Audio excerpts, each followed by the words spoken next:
This is one of those days where reading the Gospels I can really connect with these disciples.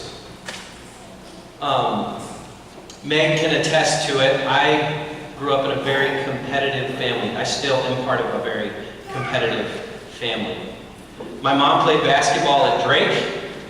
My dad played basketball at a community college. He could have walked on to Iowa State. I'm the youngest of 4 kids. All 4 of us played college sports. And so when we play a board game, it can get pretty heated. This competitiveness is what drove me to, get better at sports. But then I collected a very, very bad habit. In this question of who is the greatest, I collected a bad habit in which I always found the reason why I was better than somebody else. It's a true thing. I mean, middle school and high school, just this need to be better than the person I was standing next to, I could always figure it out. First off, I was 6'2". So, if we're measuring in height, I just find all the shorter people and go, well, I'm better than them. If I found someone my height or taller, I'd look at all of them and go, well, I'm stronger. So all the skinny, 6'2", and taller people move to the side. All right, I'm better than them. If they were stronger than me, they were usually a little bit bigger than me, so I was like, well, I'm faster than those guys and gals, so there we go, strike them out of there. And if they were just as athletic as I was and taller, well, then I looked at their GPA, looked at how smart they were, and I went, well, obviously I'm a little bit smarter. And then, for the few in my high school grade, we only had 96 people, so there's only so many to go with. But for the few that were taller, just as tall, just as athletic, just as smart as me, I had the one trump card. Yeah, but can they sing like me? No, I'm awesome. I'm the best. I've spent a lot of time beating myself up over this kind of attitude, but it's in the past, so it's better to address it. I had this urge of who is the greatest. And I went out of my way to make sure that no matter how it was measured, it was me who was the greatest. Skip to college. Sure, there's people shorter than me. There's people less athletic. But the problem is, when you get to college, there's a lot more people there. And I found myself in the midst of people who were national champion athletes, pre-med majors, part of the choir and could sing just as well as I could, were in every other extracurricular. Oh, and by the way, they were probably on student senate too. Homecoming court, all of these things, and I'm sitting here going through the Rolodex of measurements that I can put against them and sitting there going, come on, there's got to be something I can do to be greater than these people. But the measuring system fell short. I ran out of ways that I could make myself greater than another person. I was stuck with the reality that just perhaps I am ordinary. Just perhaps I'm another person. Just another person. Not this great human being that everyone should know who I am. I didn't even get to the fact that if anybody watches football, Justin Tucker, I kicked in college. Justin Tucker for the Baltimore Ravens for the past 5 years has been the best kicker in the NFL at the highest level, is very, very smart. And oh, by the way, he's a professional baritone for the Met Opera in Baltimore. So he kind of took the cake on that measurement system. What is this carnal urge that James talks about?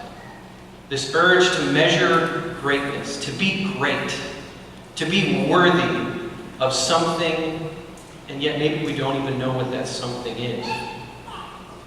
How do we measure it? Jesus says, if you want to be great, then you must be last of all and servant of all. If you want to be great, measure your service. Don't measure your power. You can have all the power in the world, and still you will not be great. Think of the people that have gained all the power, yet they still feel so small as human beings that they lash out like children, or they're always grabbing for more power. Why wouldn't Jesus want the most intelligent? Why wouldn't Jesus want the smartest to be the greatest disciples? Because you could have all the intelligence of the world, but to not know God, you fall short. Why wouldn't Jesus just want the wealthiest?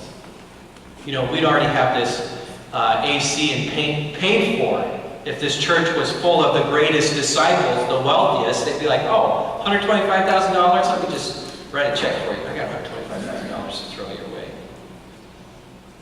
Yet what happens to that wealth? How does that wealth serve God? How does that power serve God? How does that intelligence serve God? Jesus says if you want to be great, it's not power. It's what you do with that power. It's not intelligence. It's what you do with that intelligence. It's how you use that wealth for the goodness of others. There's a book called How Starbucks Saved My Life. Has anybody read that book before? Good, so you won't be able to correct me. The author is Michael Gates Gill. Now this is a person who grew up in a rich family.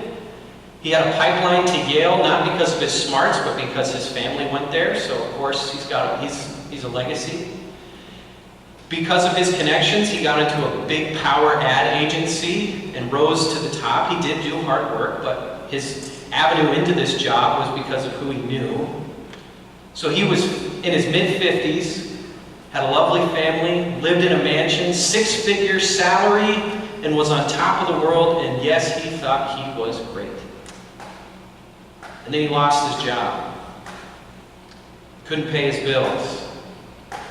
And then his wife found out he had a child out of wedlock. So he lost his wife and his kids. And then he had no money, divorced, nobody to love him, and found out he had a brain tumor and no way to pay for it. He needed health insurance. So he started working at Starbucks. At least with Starbucks, he could get some health insurance. This is a person who was almost at a peak of his profession, now getting ordered around by an early 20-year-old girl with an inch of the privileges he had. He's now taking orders rather than giving them. He's now serving people rather than forcing people to serve him. And it saved his life. It saved his life because he finally got to meet people. He finally got to be a part of this earth and serve people, and in serving them, he recognized how small-minded he really was. He recognized how good people can be. He recognized that he's not all that in a bag of potato chips, and that together we are truly great. It's a good lesson that Jesus is also trying to teach us today. So, now that I'm a pastor, man, I must be the greatest, right? This urge, maybe that's the real reason I went to ministry, so I could go, oh, Jesus said service? Tell you what, I'm going to go serve a church. I'm going to be the greatest person known to man. Well, now I'm really just like the disciples, the followers of Christ, if I'm feeling that way. Because if you look, whoever wants to be first must be last of all and servant of all. I'm sorry, but there's only one person, one being that fits that criteria. If you want to be great, Jesus says, be like me. If you want to be the greatest, it's not going to happen. Because Jesus is the one who was killed, who was betrayed, who died and rose again. The English doesn't do service to this thing that Jesus says, the Son of Man is to be betrayed into human hands. Betrayed, more rightly, should be translated as handed over. In other words, Jesus has the agency. Jesus allows himself to be handed over, killed, die, and 3 days later rise again.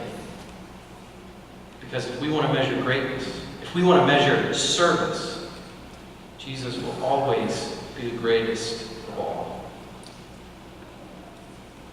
So, don't be like high school, college Reed.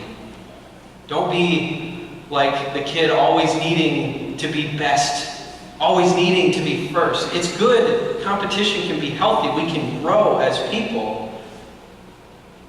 But Jesus wants us not to focus on the greatness of self, but on the greatness of Christ who died for us.